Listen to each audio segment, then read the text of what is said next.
I honestly think that a Whoop is cooler than a 50k Rolex. Anyway, if you've been anywhere on the internet for the past few years, you would have seen that Whoop is all over the place.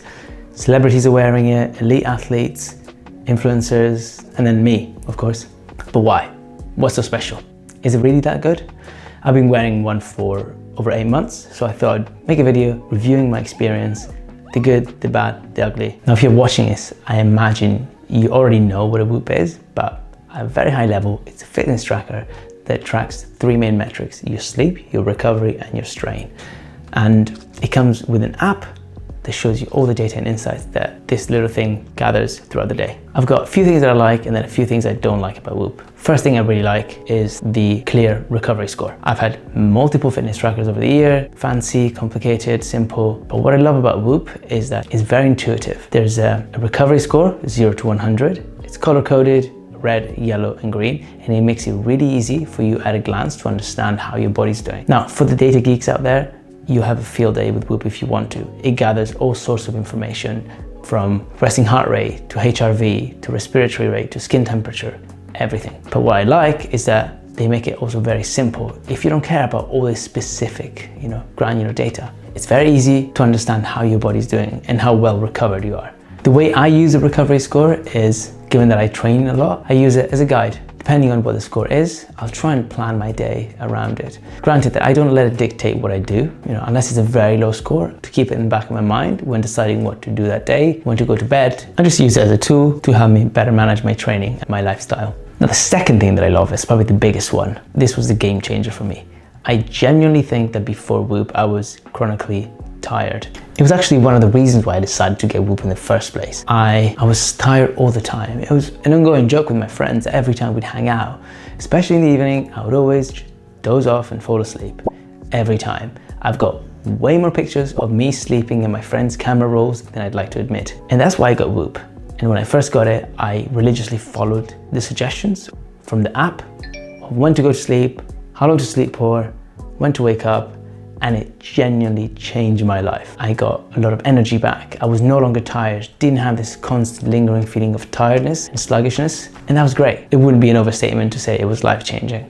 Another big realization with Whoop was the notion of sleep efficiency. I used to think that if you spent 7 hours in bed, that would count as 7 hours of sleep. Couldn't be further from the truth. Whoop introduced me to this notion of sleep efficiency, and that's because hours spent in bed are different to the hours of quality sleep you get.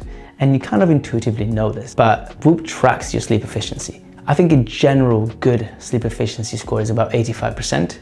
That means that if you get 7 hours in bed, you're only really getting 6 hours of actual sleep. And Whoop takes that into account when it gives you a recommendation for when to go to bed. It takes into account what your sleep efficiency is and how much time you need to spend in bed to actually get the sleep that you need to be fully recovered and optimal the following day. Of course, you can work on improving your sleep efficiency. That might mean wearing earplugs, wearing an eye mask. It might mean cutting out caffeine later in the day. There's so many things you can do, and the app's very good at telling you different ways that you can improve your sleep. But you can also just try to spend more time in bed, and that's what I did. I knew that I probably wasn't sleeping enough, but I didn't realize how little time I was actually getting of real, true sleep. That was a big realization with Whoop.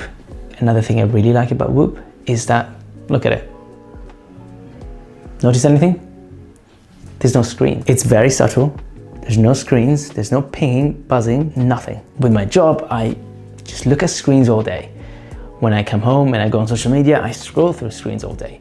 So I actually like the fact that there's no screen, no distractions. I like the fact that I don't have yet another device with screens and notifications that can just distract me, because I've got enough of those already. I have a Garmin watch, and that's not the case with this. I mean, it's a very different type of watch, but there's notification pinging all the time. There's screens, colors, touchscreen. It's a very different device, and it serves a different purpose. But I really like the direction that Whoop has gone with this, because it does a job, and yeah, I really appreciate this. Now onto the things that I don't like as much about Whoop. Number one, it's a membership. About £15 a month in the UK. You're not actually buying the Whoop. You can't own it. You pay into a recurring membership, and you get access to the app and the data that comes along with it. If you stop paying the subscription, this strap effectively becomes useless. Again, I wouldn't mind it so much. When I initially got it, I justified the subscription because whenever they would come out with a new version, Whoop promised a free upgrade for all paying subscribers. The thing I didn't really like is that whenever the new version came out, this didn't actually happen, and you had to pay to upgrade to the newer version of the strap. Again, not a huge deal, but again, I thought it was worth pointing out. Another thing, which is probably a bit more important, is the charging.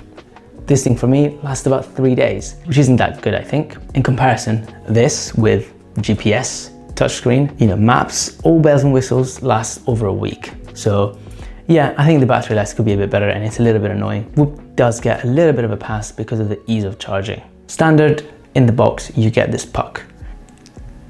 And what you do is you can charge your Whoop from this puck. Take it, slide it on, and it's charging. So that's very easy. And you can charge it separately via USB-C. So I think that works very well. This is waterproof, this is waterproof. It means you can hop in the shower, go swimming while your Whoop is charging, no problems. Whoop doesn't skip a beat, so that's great. So yeah, battery life is not great, but it's okay, given that they made it fairly easy to charge. These are my 2 cents on my Whoop. If you don't have a Whoop, what did you think? Did it make you want to get one? Did it put you off? If you already have a Whoop, I'm curious, what's your recovery score like? Mine is 59%. As I said, far from perfect still. Put a comment down below, let me know what it is. To summarize, would I recommend Whoop? Yes, I would. I think for a limited period of time. And that's because I think you get the most value at the start, probably let's say within the first 6 months to a year, because it helped me really understand my body, how activities affected my, my recovery, how much sleep I need before I'm at my best. I do think that you get diminishing marginal gains as you continue having Whoop. So I probably recommend people try it for a little bit, and if they continue finding value in it, keep going with the subscription. If not, take all the learnings that come with it and then cancel it after a while. I have a year-long membership. Am I going to renew it after this? I'm not sure, probably not. But it genuinely changed my life when it comes to my sleep and my energy. So I can't not recommend it because I found it so crucial. So I think other people should at least give it a try. Once they no longer find value in it, then they can cancel it. That's kind of the beauty with the subscription model. I hope you liked the video. It's a different style of video to what I normally do. If you want to see race recaps from my recent Ironman, it'll be somewhere here. My marathons, my day in the lives.